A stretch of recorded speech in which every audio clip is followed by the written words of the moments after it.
WhatsApp everyone, once again welcome back to Tanvis tech gallery. তো আজকে আমরা একটা ফিল্ড রিভিউ করব। তো রিভিউ প্লাস ফার্স্ট ইমপ্রেশন বলা যায়, রিভিউ অতটা বেশি না। তো আমার এক ছোটো ভাই আছে তোফাজ্জল, ও একটা নিউ ট্রান্সমিটার নিয়ে আসছে, খুবই সুন্দর একটা ট্রান্সমিটার। এটা রেডিও মাস্টার একটা ট্রান্সমিটার, এটার নাম হলো যে রেডিও মাস্টার জোরো। তো এই ট্রান্সমিটারটা একটু ডিফারেন্ট টাইপের। আপনারা ইউজুয়ালি যে আমাদের ট্রান্সমিটারগুলো দেখেন ওগুলোর মতো না। এটা হলো যে যারা গেম খেলেছেন, গেম প্যাড স্টাইলের ট্রান্সমিটার, যারা এই থাম দিয়ে স্টিক মুভ করতে স্বাচ্ছন্দ্য বোধ করেন তাদের জন্য এই ট্রান্সমিটারটা খুবই সুন্দর। তো এটার সাইজটা আমি হাতে নিয়ে দেখলাম, খুবই পারফেক্ট একটা সাইজ। যারা থাম দিয়ে ফ্লাই করেন, মানে শুধু একটা আঙ্গুল দিয়ে ফ্লাই করেন, তাদের জন্য একটা পারফেক্ট সাইজ। তো আমি হাতে নিয়ে দেখলাম, এটা হাতে খুবই সুন্দর। এটার আর্গোনমিক্সটা যদি হিসাব করি খুবই সুন্দর, হাতের জন্য পারফেক্ট যদি আপনি এই থাম দিয়ে ফ্লাই করেন। আর পিঞ্চারদের জন্য ফ্লাই করা যাবে, কিন্তু পিঞ্চারদের থেকে থামের জন্য খুবই কমফোর্টেবল। তো এই ট্রান্সমিটারটা একবারে বাজারে নতুন এসেছে। তো এটা দেখতেছেন, এখানে একটা ডিসপ্লে রয়েছে, আর এটা গিম্বেল রয়েছে দুইটা। এটা তো হলো গিম্বেল রয়েছে দুইটা। আর এই ট্রান্সমিটারটা ছোট হলেও এটা সুইচের অভাব নাই। এখানে 3 পজিশন একটা সুইচ আছে, এখানে 2 পজিশন একটা সুইচ আছে, এখানে আছে একটা 3 পজিশন সুইচ, এখানে 2 পজিশন সুইচ, আরও অনেক সুইচ ডায়াল রয়েছে। তো আর এটার এন্টিনার যদি আপনারা দেখতে চান, এন্টিনাটা খুব সুন্দরভাবে ভিতরে আটকানো। এটার এন্টিনাটা যদি দেখতে চান, এন্টিনাটা খুব সুন্দরভাবে ভাঁজ করে রাখা যায়, যেটার জন্য এটা ক্যারি করতে খুবই সুবিধা হয়। আপনারা দেখতেছেন এন্টিনাটা এইভাবে আছে। তো এই ট্রান্সমিটারটা অনেকগুলো মডিউল ইউজ করা যায়। আর এইটা এখন যে ফর্মে আছে সেটা হচ্ছে 4 মডিউল, ইন্টারনাল মডিউল দেওয়া আছে। তার মানে হলো যে এই ট্রান্সমিটারটা মোটামুটি বাজারে যতগুলো রিসিভার আছে সব রিসিভারের সাথে কানেক্ট হবে। আর এটা আরও কয়েকটা ভার্সন আছে, একটা হলো যে ELRS মানে এক্সপ্রেস LRS লং রেঞ্জ যে মডিউল, ওইটা সহ আসে।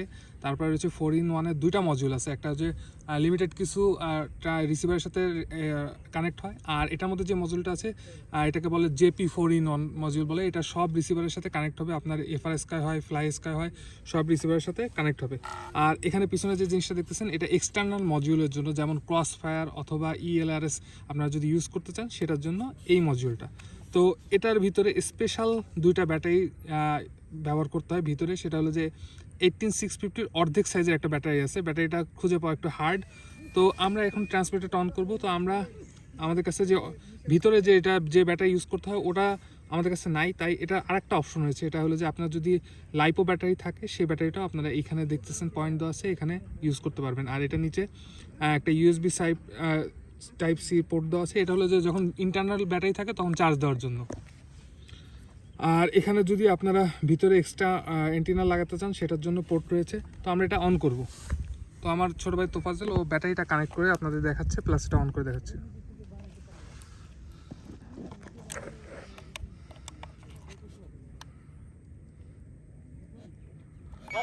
তো আপনারা যদি এক্সটার্নাল লাইপো ব্যাটারি ইউজ করেন সেক্ষেত্রে 2S এর ব্যাটারি ম্যাক্সিমাম ইউজ করা যাবে। এবং ব্যাটারিটা রাখার জন্য এটার সাথে একটা স্ট্র্যাপ দেওয়া আছে এবং এখানে স্লট করে দেওয়া আছে। যদি আপনাদের কাছে লিথিয়াম আয়ন ব্যাটারি না থাকে সেক্ষেত্রে এই স্লটে আপনারা লাইপো ব্যাটারি ইউজ করতে পারেন। তো এটার ভিতরে যে সফটওয়্যারটা রয়েছে সেটা হলো যে OpenTX আছে। OpenTX সফটওয়্যারটা আছে, যেটা একটু হার্ড, কিন্তু এটা প্রোগ্রাম করা যায় এবং অনেক কাজ করা যায় এই সফটওয়্যার দিয়ে। আদারওয়াইজ আপনারা আমার যে ট্রান্সমিটারটা দেখতেন FR স্কয়ার, সেটার মতোই সব ফাংশন আছে এটার মধ্যে। আপনারা এটা দিয়ে কোয়াড উড়াতে পারবেন, প্লেন উড়াতে পারবেন, সব কিছু উড়াতে পারবেন। প্লেনের জন্য টিম বাটনগুলো রয়েছে। তো মেইনলি এই ট্রান্সমিটারটা তৈরি করা হয়েছে যারা রেসিং ড্রোন ইউজ করে তাদের জন্য সুইটেবল, কারণ এটা সাইজে ছোট আর এটা ব্যাগে ক্যারি করতেও খুব সুবিধা। তো আপনারা ট্রান্সমিটার ভিডিও দেখলেই সবাই প্রথমে আস্ক করেন যে ভাইয়া রেঞ্জটা কত। তো রেঞ্জটা ডিপেন্ড করবে এটার ভিতরে কোন মডিউল আছে এবং কোন রিসিভার আপনারা ইউজ করতেছেন। তো এটার মধ্যে 4-in মডিউল রয়েছে। তো এটার রেঞ্জটা ডিপেন্ড করবে আপনার যে রিসিভার থাকবে প্লেনের মধ্যে সেই রিসিভারের উপর। তো আমাদের নর্মাল যে রিসিভারগুলো আছে সেগুলো মোটামুটি 1 থেকে 1.5 কিলোমিটার রেঞ্জ পাওয়া যায়। আর আপনারা যদি লং রেঞ্জ ইউজ করতে চান সেক্ষেত্রে আপনারা এক্সটার্নাল ELRS মডিউল অথবা এটারই আরেকটা ভার্সন আছে ইন্টারনাল ELRS ভার্সন, সেটা ইউজ করতে পারেন। আর আরেকটা জিনিস আপনাদের খুবই জানতে ইচ্ছা করবে, সেটা হলো এটার প্রাইসটা কত। তো তোফাজ্জল, এটা কত দিয়ে আনছে আনুমানিক? $130 মতো লাগছে। আচ্ছা, এটা $130 মতো কস্ট পড়ে। আপনার আলি এক্সপ্রেস, ব্যাংগুড এইসব সবগুলো পাবেন। চায়না থেকে আনাতে হবে, এটা বাংলাদেশে অ্যাভেলেবেল থাকে না সবসময়। আর আপনাদের বাংলা টাকায় আনতে গেলে 13 থেকে 14,000 টাকা খরচ পড়বে ইন টোটাল। তো আমরা এটা দিয়ে এখন একটা প্লেন ফ্লাই করবো। আমাদের কাছে একটা উইং রয়েছে, এটা দিয়ে ফ্লাই করব। তো এটা দিয়ে, এটার মধ্যে এখন কোন রিসিভারটা আছে, এটা হলো যে ফ্লাই স্কাই রিসিভারটা দেখতেছেন। তো এই ট্রান্সমিটার কিন্তু রেডিও মাস্টারের, কিন্তু আমার প্লেনে রিসিভার রয়েছে ফ্লাই স্কাই আপনারা দেখতেছেন। তারপরও এটার সাথে এটা বাইন্ড হবে, আপনাদেরকে আমরা দেখাচ্ছি এখন। তো এই 4-in-1 মডিউলের যে রিসিভারগুলো আছে সেগুলো দিয়ে যে কোনো রিসিভার আপনারা কানেক্ট করতে পারবেন, বাইন্ড করতে পারবেন।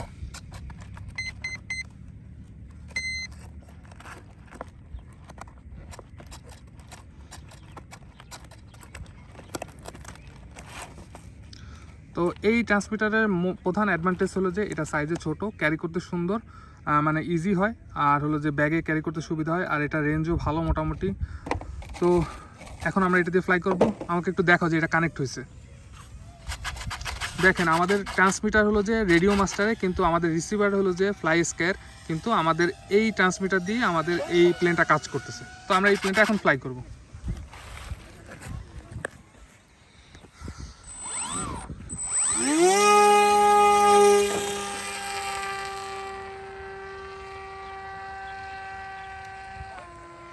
তো আমাদের রেডিও মাস্টারের ট্রান্সমিটারটা দিয়ে আমরা আমাদের প্লেনটা ফ্লাই করতেছি। তো এটা পুরো ফুল রিভিউ না, আমি আপনাদেরকে একটা ফার্স্ট ইমপ্রেশন দিলাম এই ট্রান্সমিটারটা। তো এই ট্রান্সমিটার সম্পর্কে কোনো কোয়েশ্চেন থাকলে আপনারা কমেন্টের মাধ্যমে জানতে চাইতে পারেন। তো নেক্সট ভিডিওতে আবার দেখা হবে। টিল দেন সবাই ভালো থাকবেন। আল্লাহ হাফিজ।